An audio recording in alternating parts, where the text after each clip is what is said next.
Lecture 18, power system, almost second last topic, which is unsymmetrical faults. Now, in last class,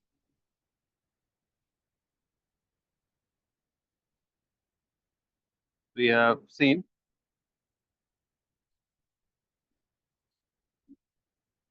symmetrical component method.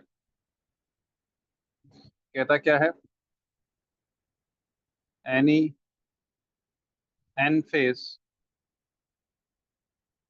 unbalanced system can be represented by one zero phase sequence and n-1 balanced system of different phase sequence. So, for example, if we have a three-phase system,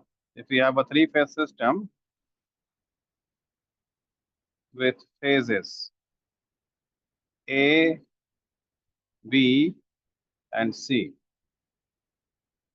that is, suppose voltage VA, VB and VC. एक कोई three phase system है, तीन phases हैं, तीनों phase पे voltage है VA, VB, VC. Then it can be represented as this VA will be equal to थोड़ा नीचे VA नॉट. जी थोड़ा नीचे नोट कर रहे हैं क्या आप? जी हो गया. Okay. Plus VA1 plus VA2. Now VB is equal to VB naught plus VB1 plus VB2 and VC को हम ब्रेक कर सकते हैं तीन कंपोनेंट में, VC naught plus VC1 plus VC2. Now this one, this is zero sequence component. अब ये जो A1 है, ये वाला पुराने वाले के साथ मैच करता है. This one is positive sequence component.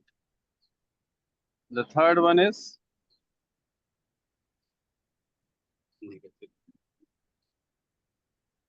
negative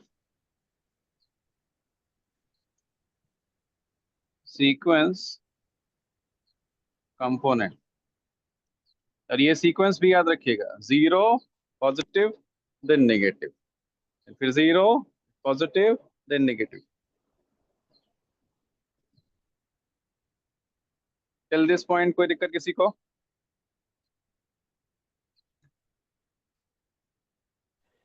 नहीं sir. Okay. Also, we know that if system is balanced and in positive phase sequence,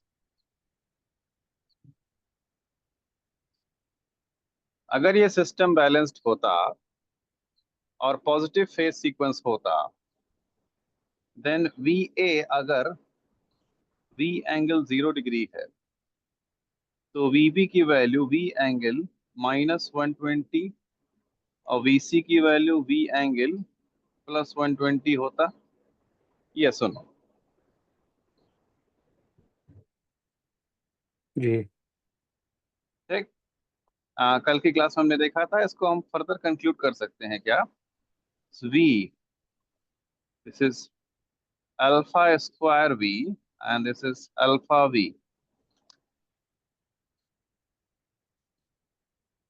hmm Yes or no? जी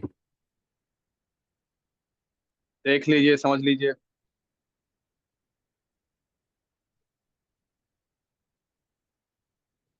अगर आप समझ गए तो मैं कंक्लूड कर रहा हूँ। Yes. Therefore, from above results, इस रिजल्ट से हम काफी कुछ ड्रॉ कर सकते हैं। From above results, we can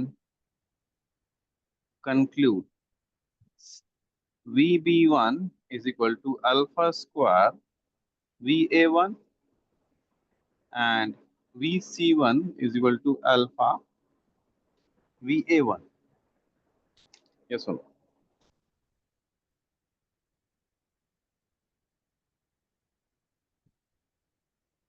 लिख सकते हैं?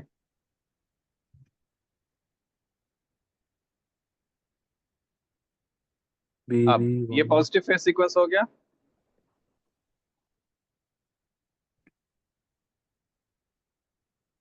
इसी वाले सीक्वेंस में आया ना बी और सी। सिमिलरली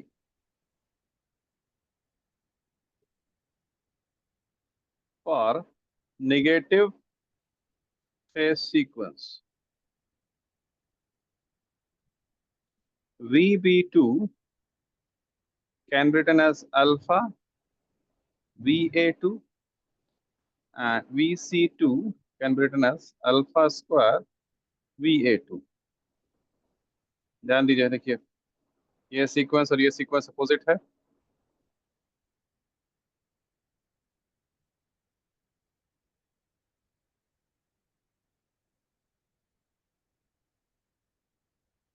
ये सुनो,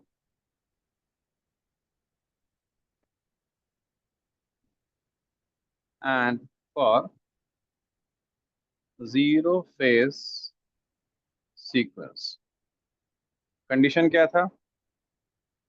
This VB naught will be equal to VA naught and VC naught also equal to VA naught।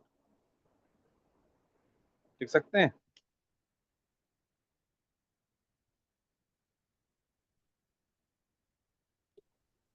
Ji sir. Now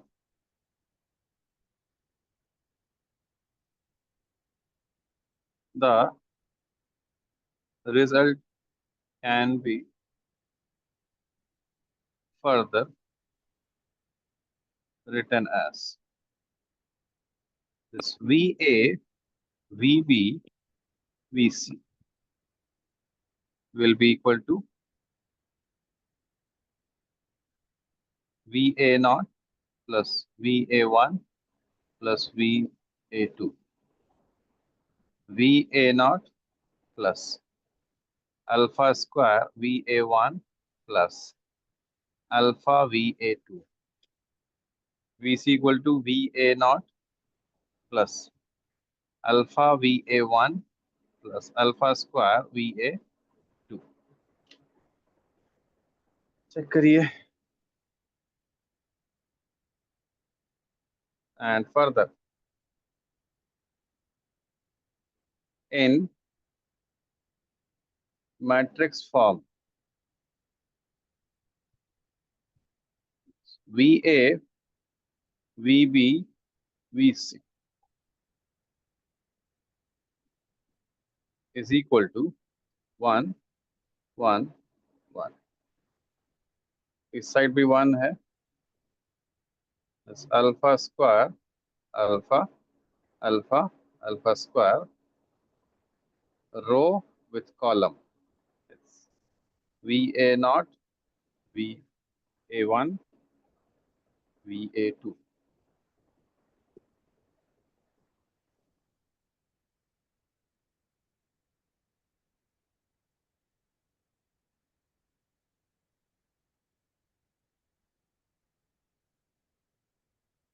देख सकते हैं?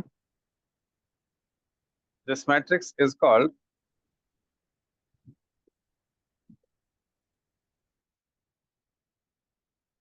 phasor sequence matrix represented by A, and it further can be written as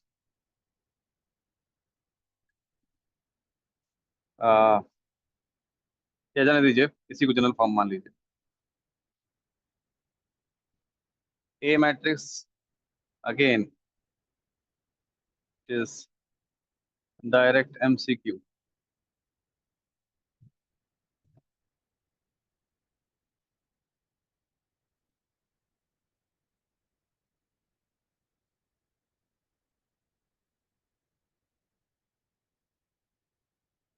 Now, similarly, अगर आपको VA0, VA1 और VA2 निकालना है, VA0, VA1 and VA2 will be equal to A inverse VA, VB, VC. लिख सकते हैं क्या? जी sir. Now, VA0, VA1 and VA2 will be equal to 1, 1, 1, 1, 1 alpha square alpha alpha alpha square का inverse VA, VB, VC.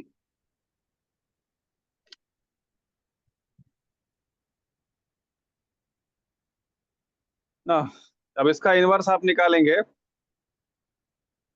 तो वो आता है, अब इनवर्स ऑफ मैट्रिक्स मुझसे मत निकलवाइएगा, डायरेक्ट लिख दूं जी सर. कि वैसे भी हमें रिजल्ट ही याद करने हैं. VA0, VA1, VA2 is equal to, आप बस ये वाला और ये वाला आपस में इंटरचेंज कर दीजिएगा. 1, 1, 1, 1 alpha alpha square 1 alpha square alpha. ये कोफैक्टर्स प्लेस हो गए ना. इसका डिटर्मिनेंट 1/3 आता है, सॉरी 3 आता है, तो डिटर्मिनेंट से डिवाइड करेंगे तो will be 1/3 VA, VB, VC.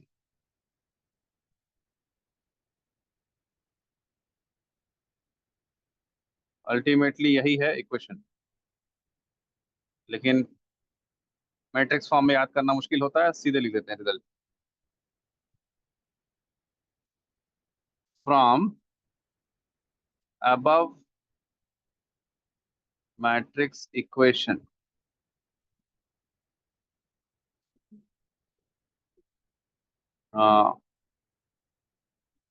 following can be derived.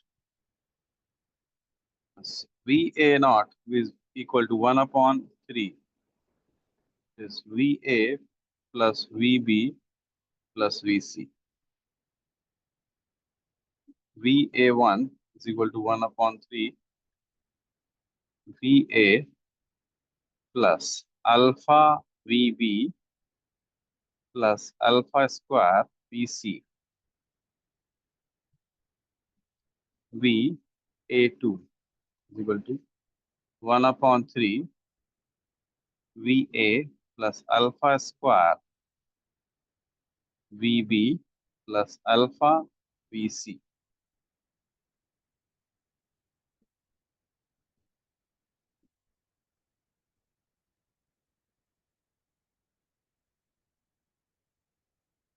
This is your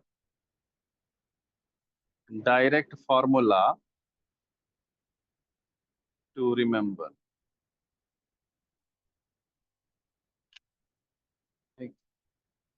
आगे रिजल्ट अराइव करें इससे, फिर वही आप लोग बोलते नहीं, बोल नहीं रिप्लाई का मतलब ऐसा होता है कि या तो बहुत सिंपल है या तो कुछ भी समझ में नहीं आ रहा है। थोड़ा थोड़ा तो क्लियर होगा ना, 20 30 जी 50% तक। जी सर जी जी थोड़ा सा ऊपर का को दिखाइएगा ना, ऊपर का जैसे इसका ऊपर का इक्वेशन को 1/3 वाला। ठीक है सर, सर हो गया सर, ठीक थैंक यू। हो गया। सो हम लोग इसको आप वेरीफाई भी कर सकते हैं। Verification of result for verification result for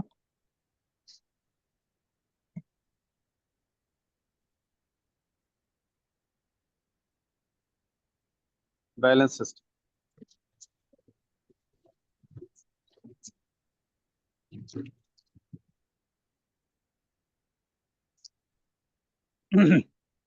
so अगर बैलेंस सिस्टम है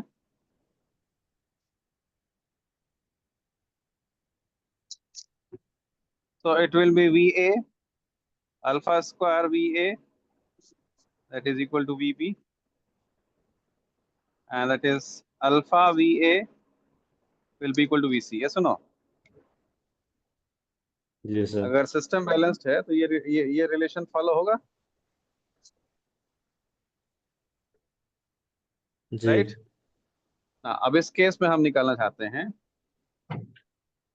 इन such case calculate VA not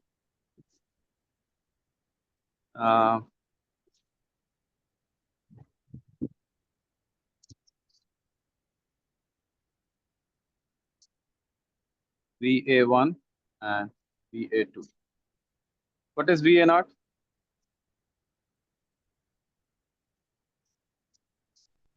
One by 3 VA plus VB plus VC, यही है।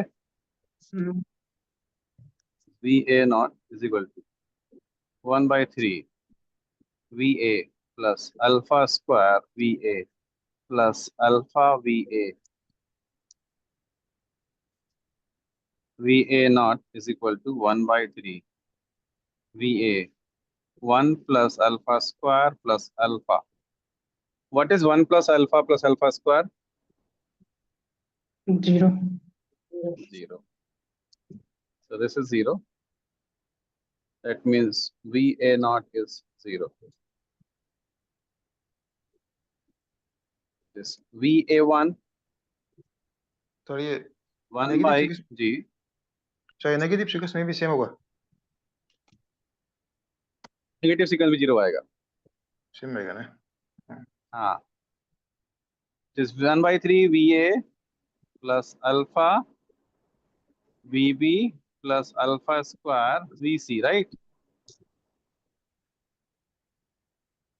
1 by 3 VA plus alpha into alpha square VA plus alpha square into alpha VC. Alpha square into alpha is alpha cube. What is alpha cube? 1 1. VA plus VA plus VA. So 3 VA upon 3 is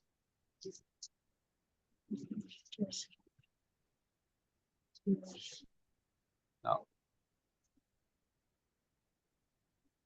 Similarly, VA2 is 1 by 3 VA plus alpha square VB plus alpha VC.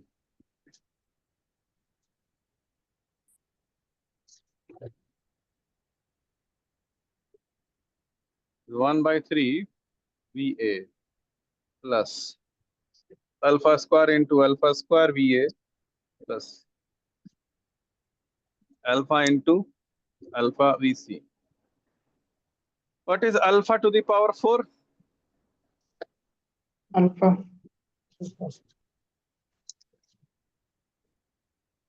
1 plus alpha square मिला ये. This is again 0. So VA2 equal to 0. तो हम लिख सकते हैं क्या? Note पहला point. तो इन सर ऊपर का दिखाइए. जी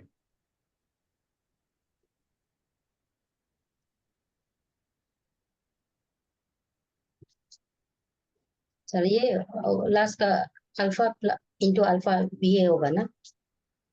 अल्फा स्क्वायर. जी VA होगा ना? VC तो नहीं होगा. हाँ सो VC नहीं है, VA है. ठीक है सर, हो गया sir. So in balanced system,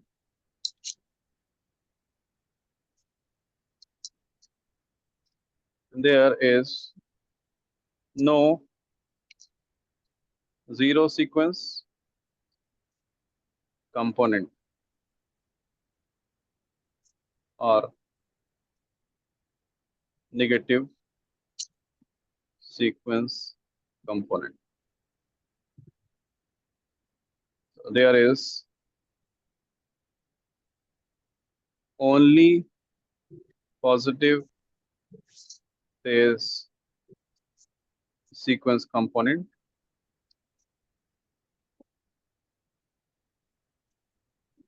which is the original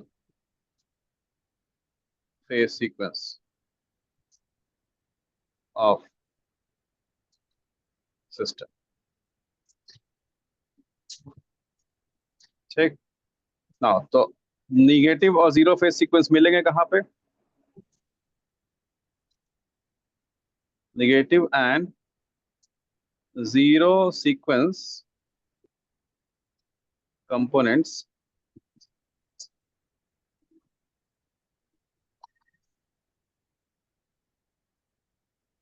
are there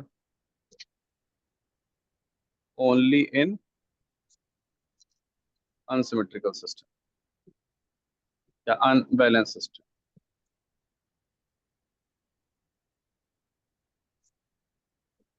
And the most simple case is unbalanced system का एक ही केस ही हमें पढ़ना होता है, which is unsymmetrical fault.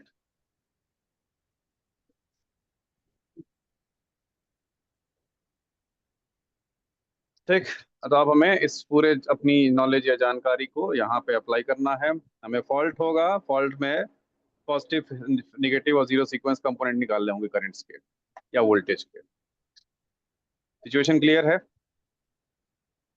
एक बार थोड़ा हाईलाइट कीजिए ना सर, कल का क्लास को जो शुरू से थोड़ा लिंक टूट रहा लगता है. कहाँ पे देखना है आपको? प्लीज स्टार्टिंग का कि अभी का? आई मीन सर, हम लोग कोई भी अनबैलेंस होता है तो कोई भी फेस को लेके हम लोग जीरो और बैलेंस फेस सीक्वेंस में तोड़ने के बाद ही तो ऑपरेट कर रहे हैं ना. नहीं, उतना ही करना ही है हमें. ओ ठीक, सर तो हमारे पास अगर सिमेट्रिकल फॉल्ट होता है तो सिमेट्रिकल फॉल्ट का एनालिसिस कैसे करते हैं वो तो हमने देख लिया. हम्म सिस्टम बैलेंस था, उसको सिंगल फेज में कन्वर्ट किया, सॉल्व कर दिया उसको. और अनसिमेट्रिकल फॉल्ट ऐसा हो नहीं पाएगा. तो what is the procedure of path, क्या है कि कैसे उसको एनालाइज करें? उसका पाथ ये है कि आप सिंगल सर्किट से, वेक्टर डायग्राम से या वन लाइन डायग्राम से उसको फॉल्ट एनालिसिस नहीं कर सकते, क्योंकि ये अब अनबैलेंस्ड है. तो दूसरे तरीके निकालने पड़ेंगे. ठीक, दूसरे तरीके निकालने के लिए हमें फेजर्स की समझ थोड़ी और चाहिए. ओके. ठीक, लास्ट क्लास में यहाँ तक थे. नाउ और नॉलेज के लिए एक थ्योरम है, इसको फोर्टिस थ्योरम कहते हैं. तो ये कहता है कि अगर एक अनबैलेंस सिस्टम है तो उसको एक जीरो सीक्वेंस सिस्टम और दो balance system, balanced three phase system में ब्रेक कर सकते हैं। जनरल केस के लिए एन फेज ले लीजिए, हमें अपना काम थ्री फेज में करना है। ठीक, स्टेटमेंट जब लिखेंगे तो एन फेज के लिए लिखेंगे, समझेंगे थ्री फेज के लिए समझेंगे, उससे ऊपर जाना नहीं है। तो सर हाँ जी, सर ये आपने जो इक्वेशन डेराइव किया है, ये मान लो ये जो बैलेंस सिस्टम के लिए, तो इन केस अगर इसमें नेगेटिव, ये जो नेगेटिव फेज सीक्वेंस में होने से ये जो इक्वेशन है, मतलब मैट्रिक्स फॉर्म में या जो लीनियर फॉर्म में, ये एप्लीकेबल वैलिड है है। ना? हाँ, ओके, ठीक है। ये इक्वेशन हर जगह वैलिड है। अब इसको वेरीफाई किया बैलेंस सिस्टम के लिए। Balance Okay. सिस्टम के लिए जब वेरीफाई करने गए तो VA1 ही मिला, VA0 और VA2 जो है नहीं मिले। तो हमने कंक्लूड किया कि बैलेंस सिस्टम में कोई जीरो सीक्वेंस या नेगेटिव सीक्वेंस कंपोनेंट नहीं होता है, एक ही कंपोनेंट होता है जो कि पॉजिटिव फेज सीक्वेंस कंपोनेंट है, जो कि ओरिजिनल थ्री फेज सिस्टम का फेज सीक्वेंस है। ठीक है सर। ठीक, तो जीरो सीक्वेंस और नेगेटिव फेज सीक्वेंस कहाँ मिलेंगे? बैलेंस अनबैलेंस सिस्टम में। अनबैलेंस सिस्टम कहाँ मिलेगा आपको? पूरे इलेक्ट्रिकल इंजीनियरिंग की जो आपने पढ़ाई कर रहे हैं, ये started from network analysis, we will cover it from digital electronics, या जहाँ पे भी होगा आपका जो लास्ट सब्जेक्ट। ठीक, तो इस पूरे इलेक्ट्रिकल इंजीनियरिंग में अनबैलेंस सिस्टम हमें सिर्फ एक जगह मिलता है, और वो है अनसिमेट्रिकल फॉल्ट। एग्रीड और नॉट? कहीं और देखा है आपने? नहीं सर। तो हमें एक ही जगह मिलने वाला है, अनसिमेट्रिकल फॉल्ट में अनबैलेंस सिस्टम मिलेगा। अब जाहिर सी बात है, ये अनसिमेट्रिकल फॉल्ट है, तो ये सिमेट्रिकल फॉल्ट जितना आसान कैलकुलेशन तो नहीं होगा,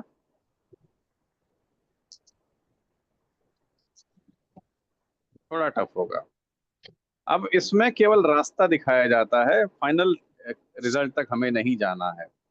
अब इस सिस्टम में कहा क्या जाता है अनसिमेट्रिकल फॉल्ट में, कि अगर अनसिमेट्रिकल फॉल्ट होता है तो आपके पास तीन फेजेस हैं। ठीक, आप उसको कन्वर्ट कर सकते हैं जीरो सीक्वेंस में, पॉजिटिव सीक्वेंस में और नेगेटिव सीक्वेंस में। तो जब आप उसको तीन कंपोनेंट में ब्रेक कर देंगे, तब तो फिर वो बैलेंस थ्री फेज सिस्टम हो गया। एक सिंगल अनबैलेंस सिस्टम को आपने तीन बैलेंस्ड सिस्टम में ब्रेक कर दिया। बैलेंस्ड सिस्टम सिमेट्रिकल फॉल्ट का एनालिसिस करना आपको आता है, वो आप कर चुके हैं। तो उसी रास्ते पे उसके बाद चले जाइए फॉल्ट एनालिसिस के लिए, तो रिजल्ट मिल जाता है।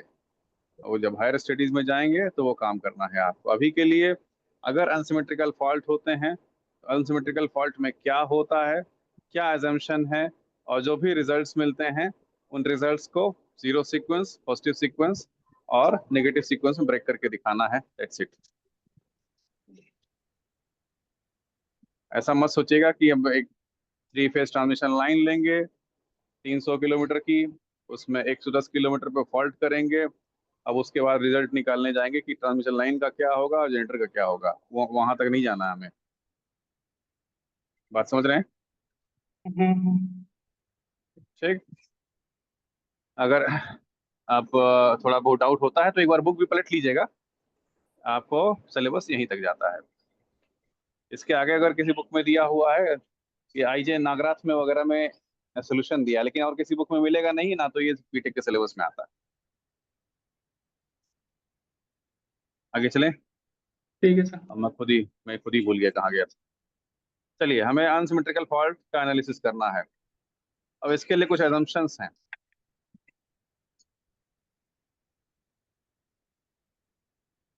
We have assumptions for fault analysis.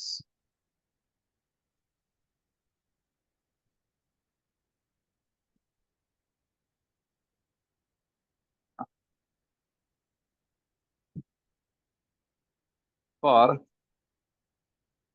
analysis of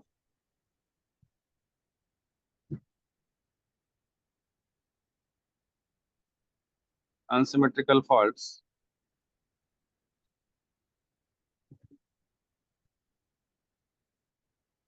following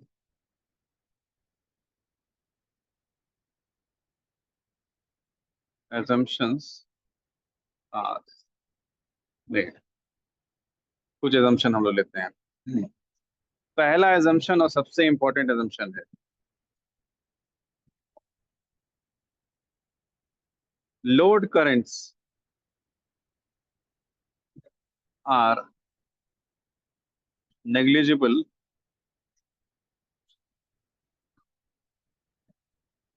as compared to fault currents. तो हम मानेंगे ही नहीं कि फॉल्ट से पहले कोई करंट फ्लो हो रहा था.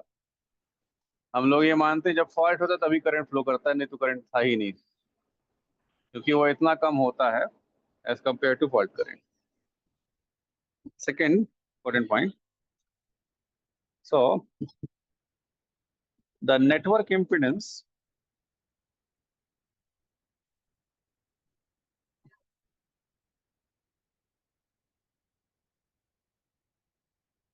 up to the fault are balanced so that the phase components are independent of one another.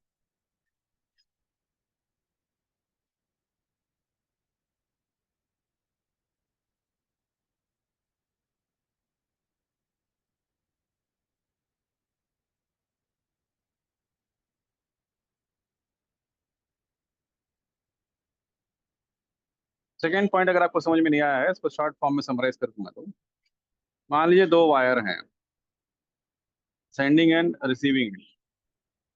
ये पॉइंट ऑफ फॉल्ट है एफ, इस पॉइंट पे फॉल्ट हुआ. ठीक, तो इस कंडक्टर का जो इम्पीडेंस होगा इस पॉइंट तक सेम होगा, ये वाले कंडक्टर का इम्पीडेंस इस पॉइंट तक सेम होगा.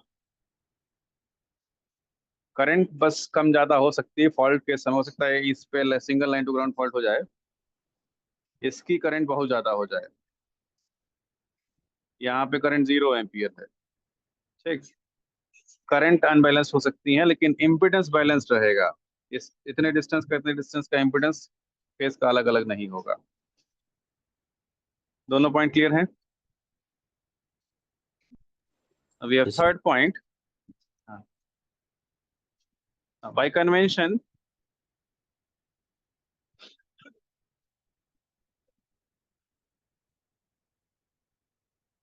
fault current is taken positive when directed out of the fault point. ये जनरल कन्वेंशन है. इनकमिंग करंट हमेशा नेगेटिव मानी जाती हैं, आउटगोइंग करंट हमेशा पॉजिटिव मानी जाती हैं. अगर किसी पॉइंट के रेस्पेक्ट में आप देख रहे हैं तो किसी पॉइंट पे केसीएल केवीएल लगा रहे हैं अगर आप, तो incoming current outgoing current equal होता है ना, या हम कहते हैं incoming current plus outgoing current equal to 0. उसमें से एक नेगेटिव होगा एक पॉजिटिव होगा, तभी 0 मिलेगा ऐड करने पे. तो उसमें कन्वेंशन है incoming currents will be taken as negative, outgoing currents will be treated as positive. Now, the fourth point is resistance of various elements are neglected.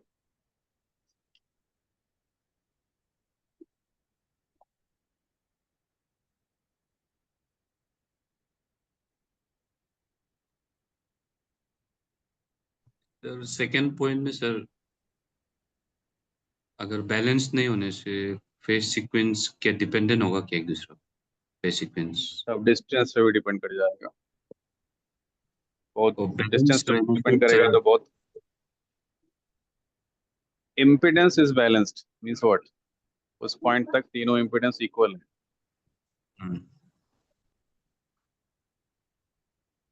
Sir impedance same होने से फेज सीक्वेंस इंडिपेंडेंट कैसे हो रहा है? Phase sequence component जो तो phase sequence का जो फॉर्मूला आपने लिखा है ना 1/3 this V A nought plus alpha V B nought plus 1 alpha V B plus alpha square V C. ये फार्मूला फिर इम्पिडेंस के ऊपर भी डिपेंड करने लगेगा, सीधे सीधे इसकी वैल्यू इतनी नहीं लिख पाएंगे आप। ओके ओके, इसलिए बैलेंस होना पड़ेगा ना इम्पीडेंस। इम्पिडेंस, हाँ इम्पिडेंस सेम रखना पड़ेगा। ठीक है सर। सेम डिस्टेंस तक एक वायर का लेंथ, मान लीजिए फेज वायर है ना, तो फेज तीनों फेज के वायर तो एक जैसे ही होंगे या अलग अलग होंगे? एक जैसे सिमेट्रिकल होगा। वायर यूज करेंगे, एक जैसा यूज करेगा। अब वायर एक जैसा है तो सेम लेंथ का इम्पिडेंस भी एक जैसा ही होगा। वही लिया है हमने। अगर इम्पिडेंस अलग अलग हो गए तो फिर उस वो फॉर्मूले में आप उसको भी काउंटर करना पड़ जाएगा। ठीक है सर। डायरेक्टली आ जाएं हम लोग अपने पहले फॉल्ट पे।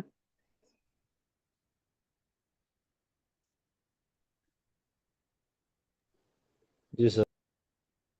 पहला फॉल्ट कौन सा है? LG4। Single line to ground fault. हम ये मान रहे हैं कि जनरेटर से जो वोल्टेज प्रोड्यूस हुआ था वो बैलेंस्ड था। एक फॉल्ट की वजह से आगे चल के चीजें डिस्टर्ब हो गई हैं, अनबैलेंस्ड हो गई। So again we are assuming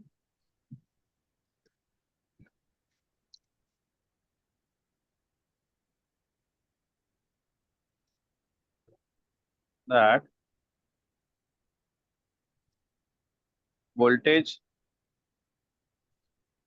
produced by generator was balanced and unbalanced condition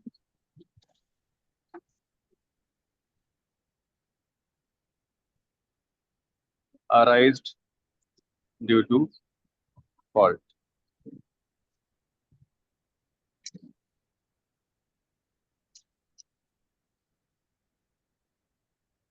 Right? Now, if you draw the circuit diagram,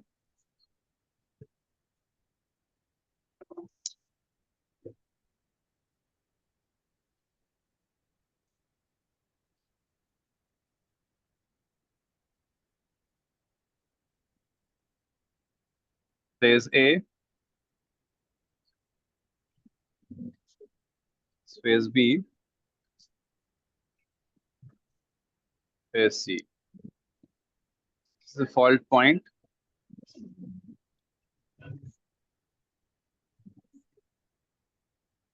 We are having some fault impedance. Contact होने से जो प्रोड्यूस होता है, and is grounded. Or we can say neutral. ठीक।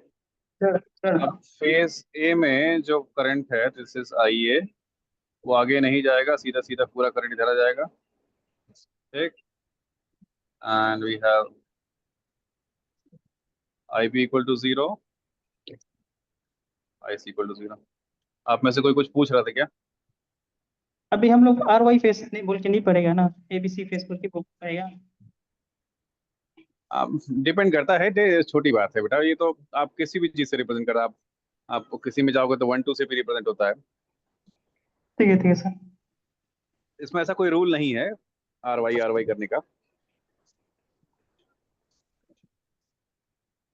ये कुछ कुछ क्या रहता है कि ये सब चीजें इस बात पे डिपेंड नहीं करती हैं कि समझ किसकी, जैसे क्या होता है ना कि एक बहुत अच्छे राइटर ने नेटवर्क की बुक लिखी और जो नेटवर्क एनालिसिस में उसने RYB ले लिया,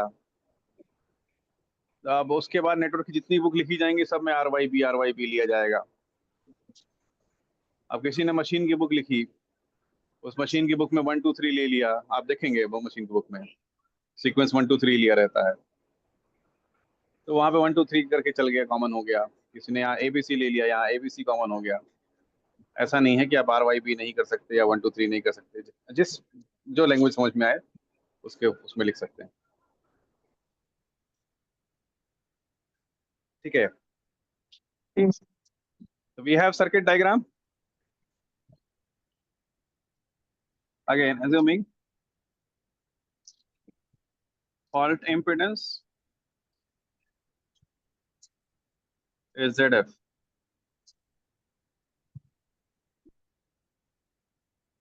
and fault current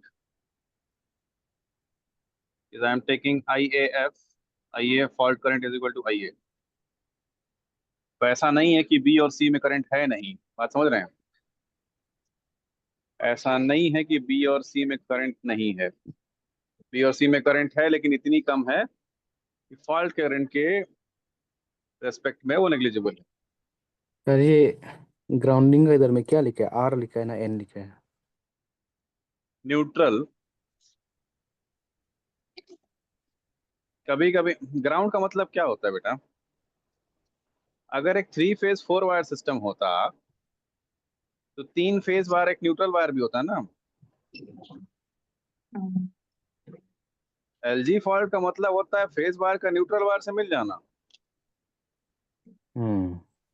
तार टूट करके जमीन पे गिरने को लाइन टू ग्राउंड फॉल्ट नहीं कहते हैं। वो समझा सर, कंफ्यूज हो रहा था ठीक है, डेजिग्नेशन को। तो हाँ, तार का किसी भी ग्राउंडेड पार्ट से टच हो जाना जो है वो line to ground fault LG fault कहलाता है। तो आप ये डायग्राम बनाइए या इसको ग्राफ बना करके एन लिख दीजिए, सेम एक ही बात है।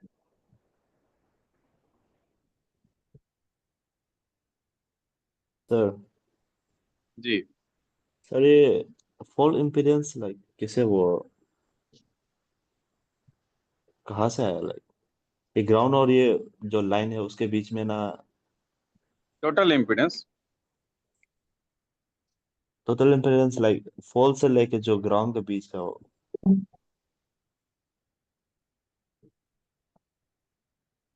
इस पॉइंट से ग्राउंड के बीच का इम्पीडेंस। ओके ठीक है सर। थोड़ा सा इसको भी आप समझ लीजिए, जैसे एक वायर है, इस वायर का रेजिस्टेंस है 2 ओम। ठीक, जी अब ये वायर 2 ओम रेजिस्टेंस था, इसके रेजिस्टेंस के अकॉर्डिंग करंट फ्लो कर रहा था जो भी था।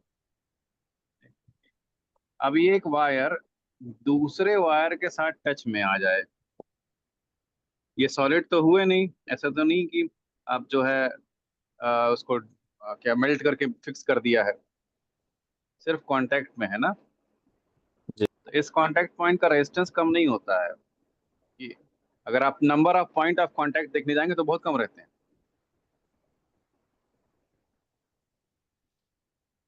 एरिया ऑफ कांटेक्ट कम होता है, रेजिस्टेंस हाई हो जाता है। Okay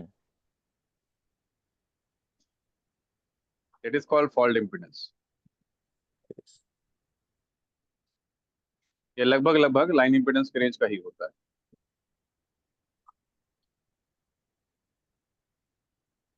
so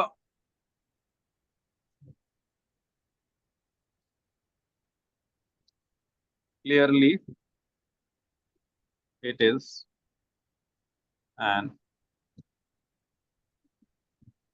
unbalanced system. Now,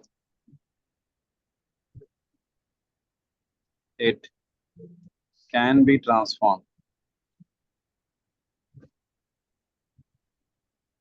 to the 3 different systems as So this I naught, IA naught will be equal to 1 by 3 IA plus IB plus IC लिख सकते हैं, is equal to 1 by 3 IA. Now,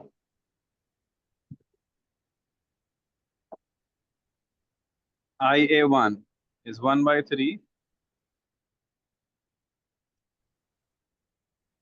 IA plus IB plus alpha square IC. IB 0, IC 0, it is again 1 by 3 IA. And IA2 is again 1 by 3 IA plus alpha square IB plus alpha IC, which is again 1 by 3 IA. So IA naught is equal to IA1 is equal to IA2, that is equal to 1 by 3 IA.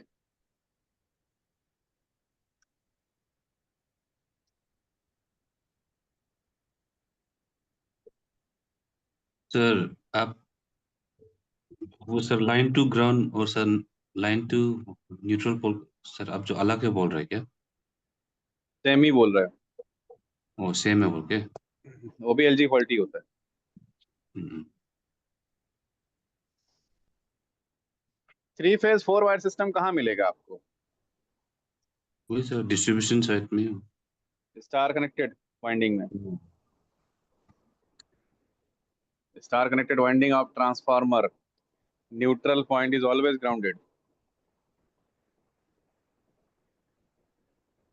LG pole का वजह sir बहुत गाली खाया।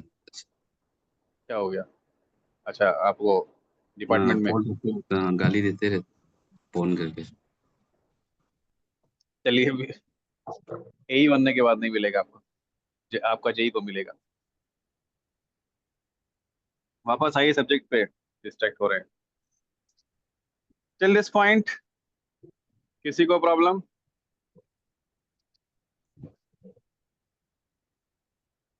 नहीं है sir. नहीं है। Now now further,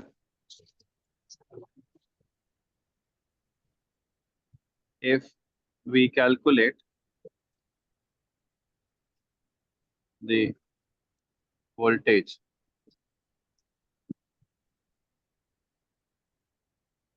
considering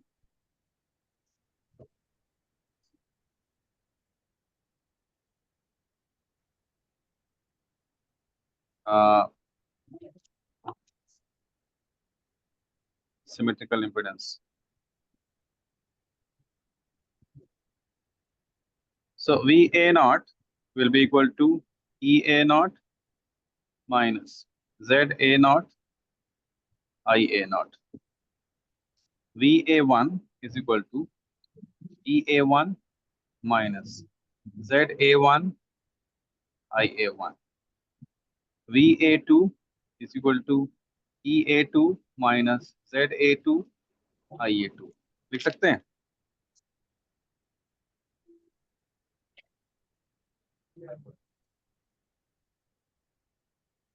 sir ये देखिए, आप में से कुछ है। लोग को लग रहा होगा कि मैं बहुत स्लो चल रहा हूँ।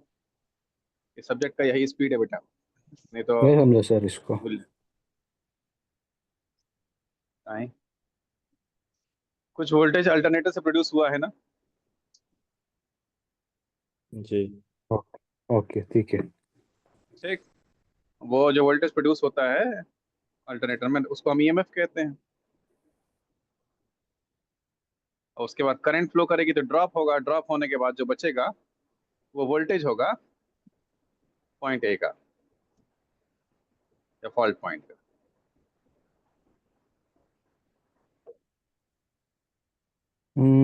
सर इधर टर्मिनल वोल्टेज को नहीं लेगा क्या sir? There is no terminal voltage in 3 phase system. Generator में होता है तो सर। जनरेट उसको हम ईएमएफ ले रहे हैं ना, all impedance counted ZA0 ZA1 और ZA2 में सारा इम्पिडेंस काउंट करके Z वहां लिखा है।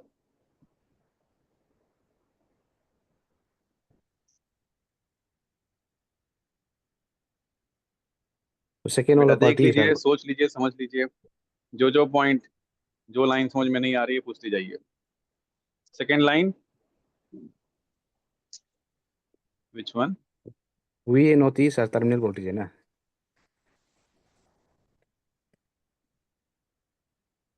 वोल्टेज जनरेटर का। At fault point.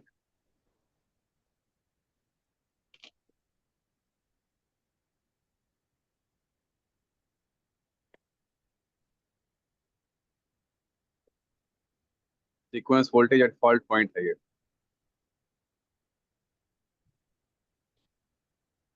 और अभी वोल्टेज नहीं है, ब्रेक करके सीधा सीक्वेंस लिखा है उसका, 3 पार्ट में ब्रेक करके। हम्म। ना, ये जो येलो कलर में मैंने हाईलाइट किया है, ये बैलेंस्ड है कि unbalanced? EA0, EA1, EA2।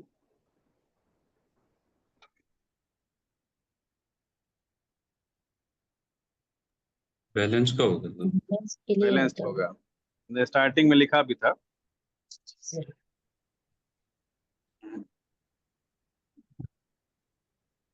Voltage produced by generator was balanced, और जो हुआ है बाद में हुआ है अनबैलेंसिंग वाला। So since it is a balanced system,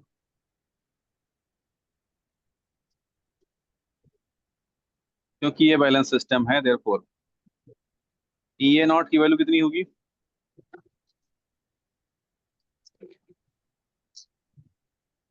zero. Zero sequence component zero. Hmm, EA2 की वैल्यू होगी जीरो। जो कुछ होगा वो EA1 ही होगा, और उसको मान लेते हैं VF से फॉल्ट वोल्टेज और voltage of the point at fault।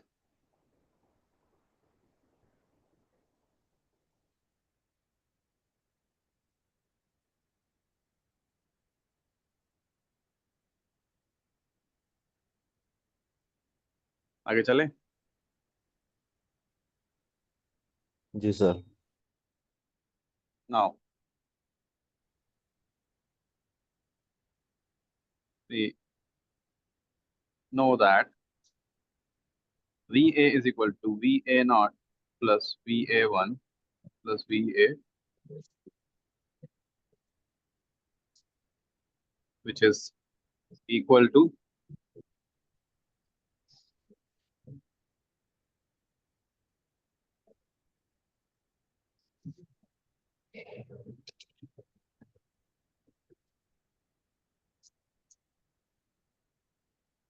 this will be equal to minus ZA naught IA naught plus VA1 का value VF minus ZA1 IA1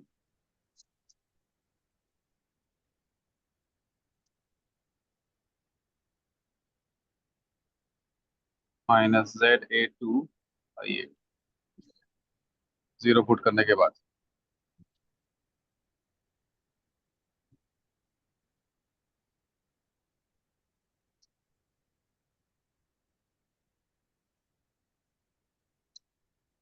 हाँ, अगर आप देखें इस पॉइंट का वोल्टेज 0 वोल्ट है, 0 volt.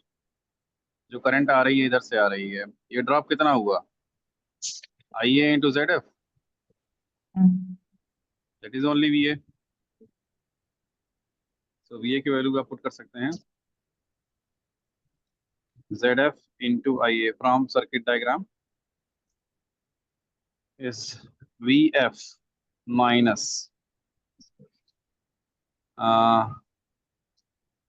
IA naught ZA naught, ये Z है, minus IA1 ZA1 minus IA2 ZA2।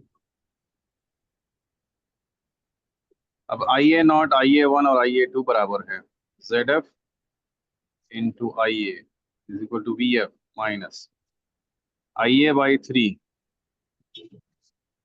ZA0 plus ZA1 plus ZA2। So IA is equal to VF upon, ये उधर जाएगा प्लस हो जाएगा ZF plus 1/3 ZA0 plus ZA1 plus ZA2। लिख सकते हैं क्या? जी ऊपर नीचे 3 से मल्टीप्लाई कर दीजिए।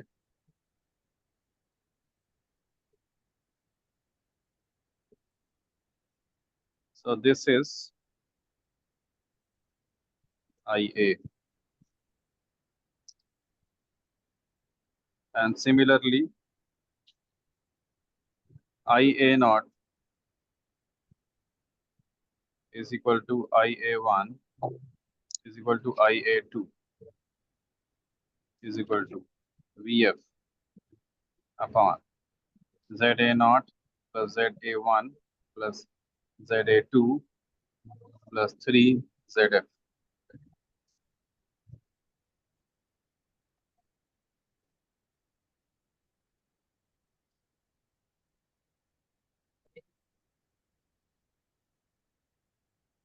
सर ये क्वेश्चन बहुत कॉमन है जी, बताइए। सर उसमें 3 नहीं आना चाहिए क्या? 3 VF। नहीं नहीं IA0 निकालना है ना, this is O IA by 3। ठीक है ठीक।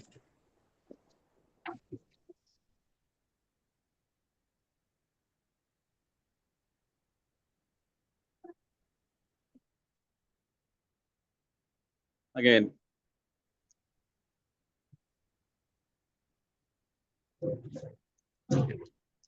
special cases, जब special case is dead short circuit। Short circuit अपने आप ही बहुत डेंजरस होता है। डेड शॉर्ट सर्किट का मतलब होता है कि शॉर्ट सर्किट में भी इम्पीडेंस जीरो हो गया, ZF is 0। So this IA0 is equal to IA1 is equal to IA2 will be equal to VF upon ZA0 plus ZA1 plus ZA2। सीधे सीधे यहाँ से निकाल सकते।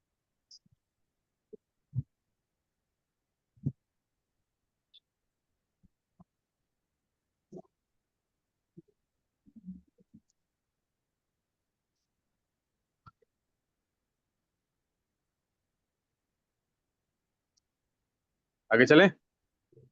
जी sir. Similarly we have second fault. देखिए basics हम लोग कर चुके हैं, अब जो है मैं थोड़ा स्पीड पकड़ रहा हूँ।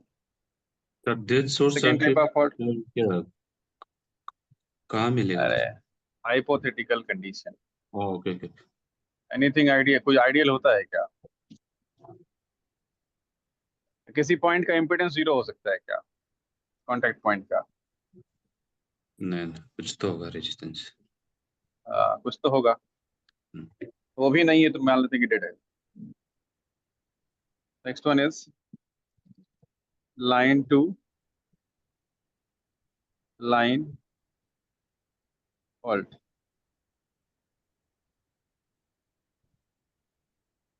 Circuit diagram, one line A B C, fault is between A B and C। मान लेते एक ओपन रहने देते हैं, दिस इज IB, ZF, यहाँ से फॉल्ट, दिस इज IC। अगर आप न्यूट्रल पॉइंट से लेते हैं, this is VC, VB, VA,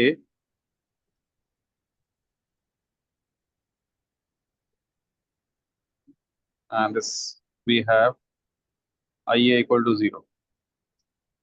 So conditions क्या है हमारे पास?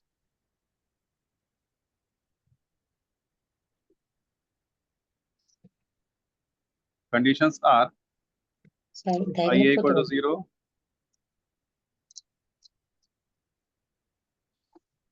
नोट करके बताइए बेटा जल्दी।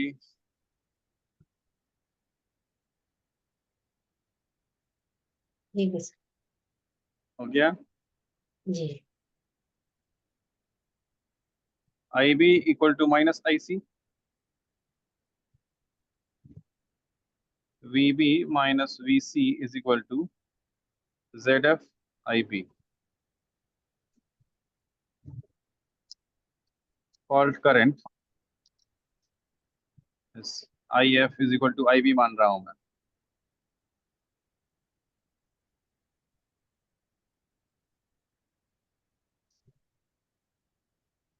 आगे चलें?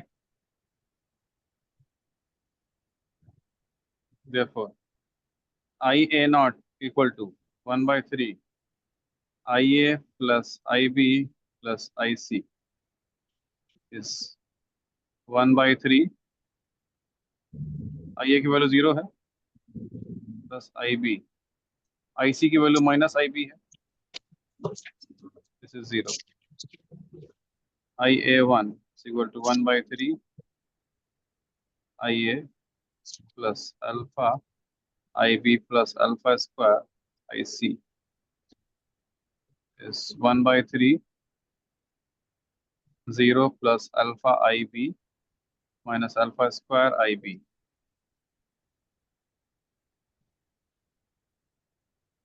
IA1 is equal to 1 by 3 alpha minus alpha square IB, and IA2 is equal to 1 by 3 IA plus alpha square IB plus alpha IC,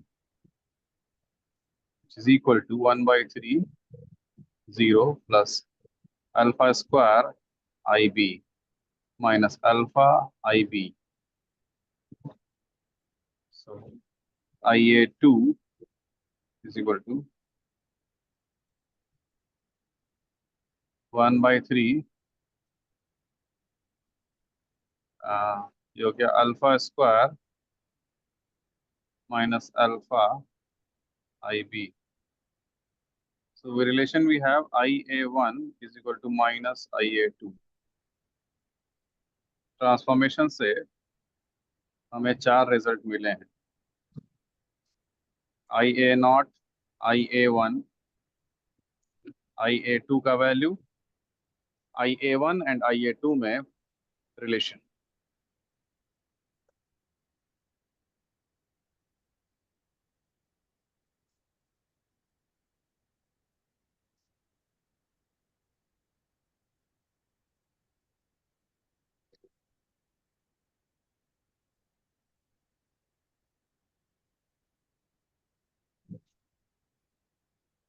Now, also, since VB minus VC is equal to ZF into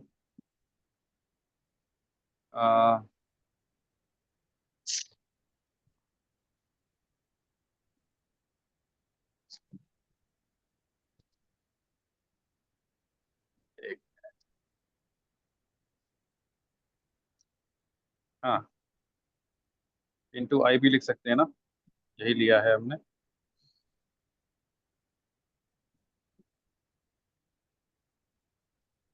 VB is nothing but VA0 plus alpha square VA1 plus alpha VA2 minus VA0 plus alpha VA1 plus alpha square VA2 is equal to ZF into IB की value is IA0 plus alpha square IA1 plus alpha IA2.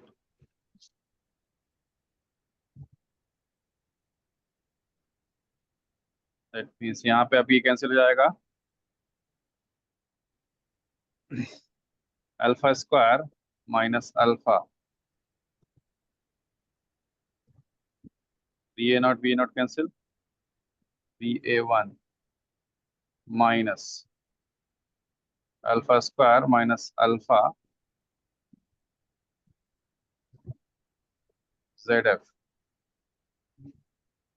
Alpha square minus alpha IA1. Alpha square minus alpha, again common, cancel. Or VA1 minus VA2 is equal to ZF into IA1.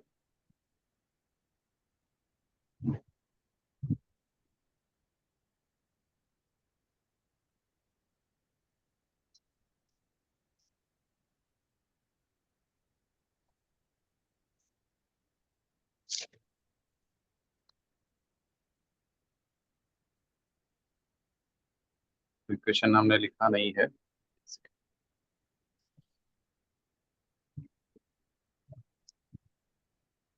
Sir जी यहाँ में ऊपर का वो first starting में fault करेंगे equal to IF equal to IB है ना IP है. हाँ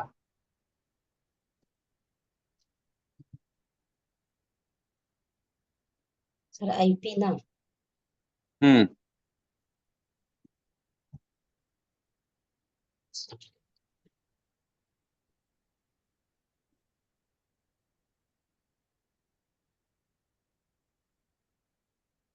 again from equation V equal to E minus ZI.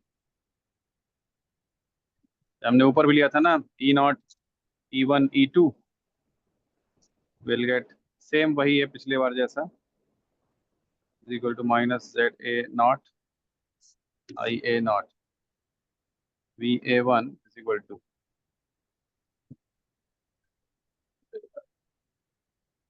VF minus ZA1 I1 IA1.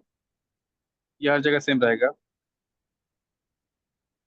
Minus ZA2 IA2.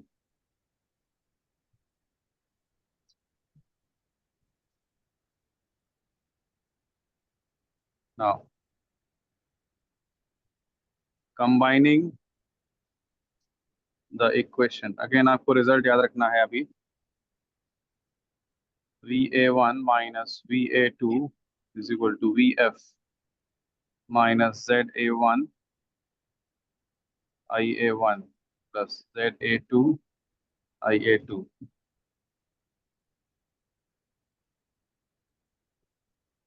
And therefore IA1 ये आपका कैंसिल होने के बाद आएगा VF upon ZA1 plus ZA2 plus ZF.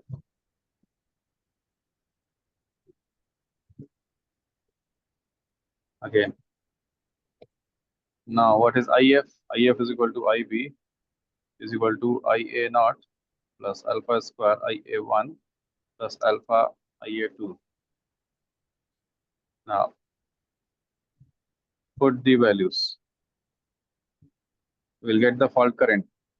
IB is equal to minus J root 3. It is alpha minus alpha square. जैसा alpha square minus alpha की value J root 3 होती है.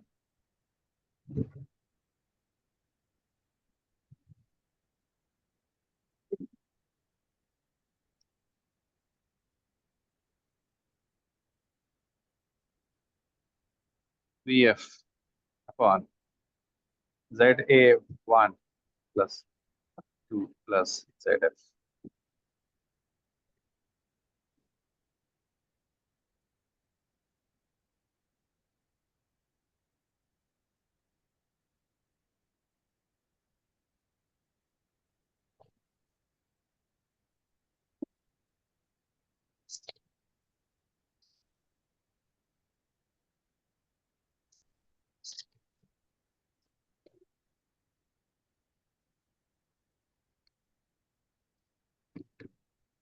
इसका कोई इलाज नहीं है. This is thing to remember.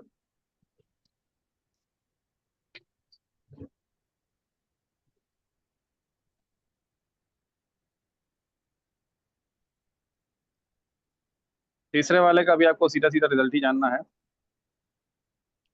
Analysis करने के लिए बहुत कुछ खेल सकते हैं, इस समय भी मतलब नहीं है हमें. The third and only unsymmetrical fault is LLG fault. Double line to ground fault. Diagram बनता है इसका.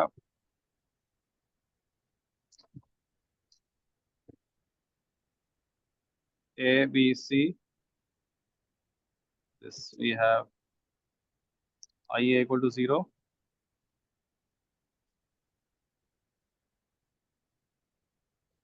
Fault impedance.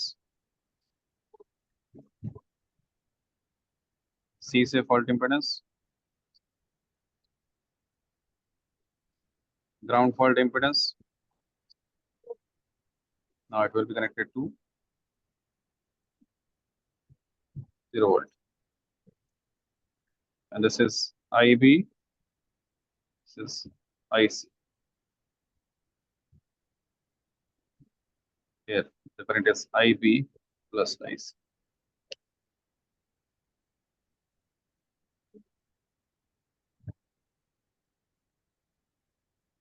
The condition अगर आप लिखें,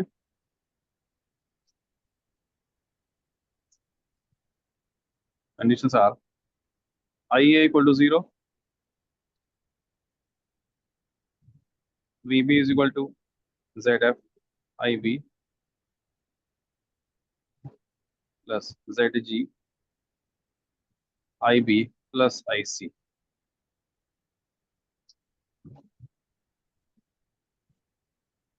VC is equal to ZF IC plus ZG IB plus IC.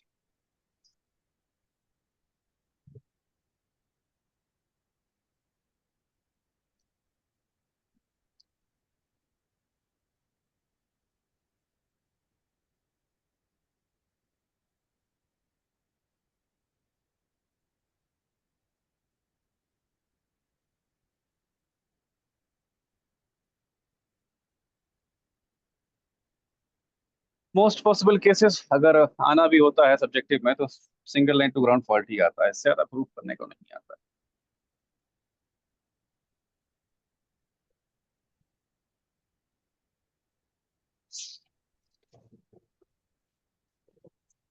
And result बहुत lengthy है इसका.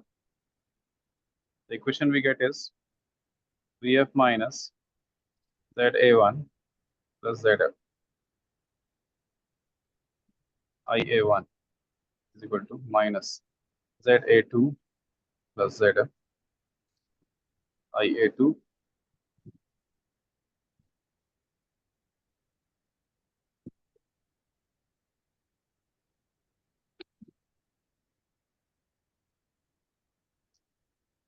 that is equal to minus ZA0 plus ZF plus 3 ZG into IA0. इसको सॉल्व करने के लिए थोड़ा सिंपल केस लेना पड़ता है. Special case, that is if ZF is equal to 0, fault impedance 0 है. जे टी लिया है ना, एफ लिया है. ZG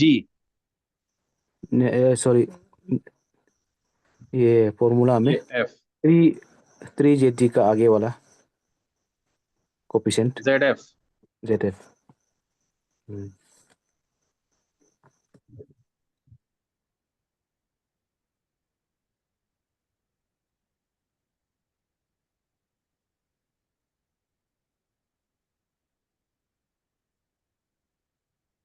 VF upon A1 plus not ZA2 upon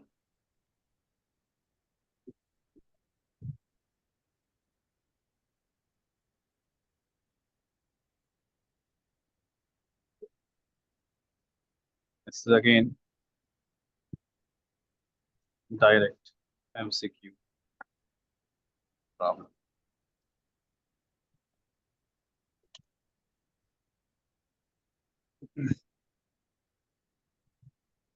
एक एग्जाम्पल मैं आपको भेज दूंगा, हालांकि करने की जरूरत अभी नहीं है आपको, नहीं तो आपका प्रीलिम्स अभी डिस्टर्ब हो जाएगा। इतना बहुत है आपके लिए अभी।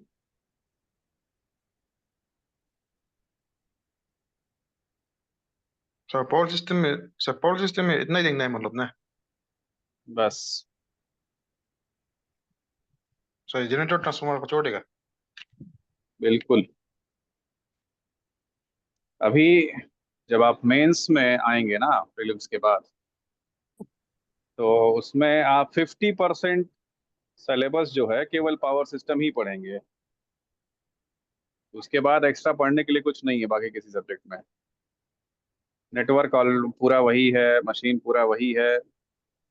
पावर सिस्टम में बहुत डिफरेंस है, पावर इलेक्ट्रॉनिक्स में थोड़ा डिफरेंस है, सिग्नल सिस्टम में थोड़ा डिफरेंस है। तो यही 3 सब्जेक्ट आपको फिर उसके बाद पढ़ने हैं, बड़े बड़े क्वेश्चन कैसे आते हैं। बाकी सब अच्छा कुछ सेम ही सर, रहता है। सर ये पावर करंट जो पर यूनिट में लेने से एक्चुअल में बेस होता है तो हाँ पर यूनिट जो ना, तो सर मतलब कल का जी, आपका न्यूमेरिकल्स में जो आप ये पावर करंट निकले वो डायरेक्ट वो ये अप्लाइड पावर को रूट 3 फेज अप्लाइड पावर को वोल्टेज से डिवाइड कर दिया सर, ऐसे मतलब ऐसे कर सकते हैं क्या? इम्पिडेंस से डिवाइड किया है। नहीं नहीं सर, वो पावर हम उसको बोल रेटिंग रहे को पर यूनिट इम्पिडेंस से डिवाइड किया है, 3 फेज शॉर्ट सर्किट पावर निकालने के लिए। हैं सर, वो काइन को बोल रहे हैं, काइन का वैल्यू को। शॉर्ट सर्किट पावर को बोल रहे हैं, एस नहीं 3 सर, फेज नहीं शॉर्ट सर्किट। सर, नहीं सर, हम काइन को पूछ रहे हैं। वो काइन को जो आप डायरेक्ट वो जो आप बिलू में लाए पावर जो, अपॉन रूट 3 इंटू VL, हाँ सर टोटल वो 3 फेज आपका पावर। जो सर एक्चुअल वैल्यू है ना। पावर का तो एक्चुअल वैल्यू है ना। नहीं नहीं सर, हम पाउल का बोल रहे हैं, वो पाउल करें का, पाउल करें। वो एक्चुअल वैल्यू है। और नहीं सर, एक्चुअल वैल्यू में सर ये पर यूनिट को मल्टीप्लाई नहीं करेगा ना, ये करेंट का और ये बेस दोनों को।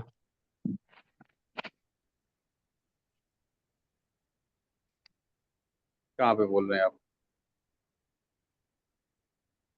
बेस सर ये ये, पावर का एक्चुअल वैल्यू है। नहीं सर रूट इसमें 3 आप, इंटू VL ये भी एक्चुअल वैल्यू है, तो ये भी एक्चुअल वैल्यू है।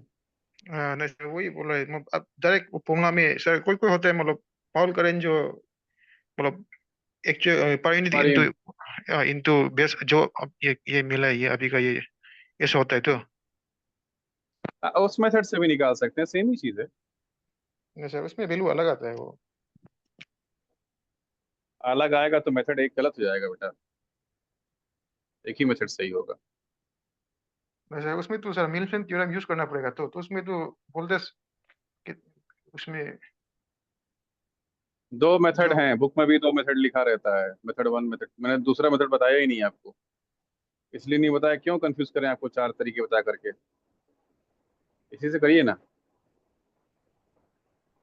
जी सर, नहीं सर आंसर तो सर ये सही है तो ना। सही है, जी सर, बुक का क्वेश्चन है, मैं कहिए दोनों मेथड भेज दे रहा हूँ आपको अभी। आप खुद ही जी सेलेक्ट कर लेना कौन सा छोटा है, कौन सा इजी है। सर, हो जाएगा सर। ठीक है, जी कल सर। लास्ट चैप्टर करेंगे हम लोग।